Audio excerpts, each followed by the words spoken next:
ঘাসের টাকা। এখানে একটা খেজুর গাছ আর ফুলের গাছ লাগিয়েছিলাম। তীব্র কড়া রোদের মধ্যে কাজ করতেছে ভাই। এই যে আমার হলো চাল কুমড়া গাছ হয়েছে বেশ বড়। হ্যাঁ, এখানে একটা পুঁইয়ের গাছ হয়েছে,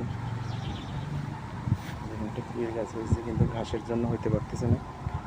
গেছিলাম কিন্তু ঘর বানানোর ইট রাখার কারণে ইটগুলা আমার সুন্দর পোশাক গাছের উপরে পড়ে গেছে।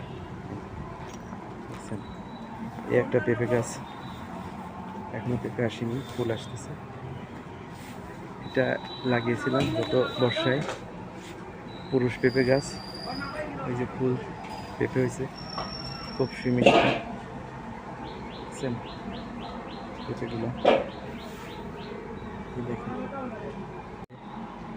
গাছটা নষ্ট হয়ে যাচ্ছে।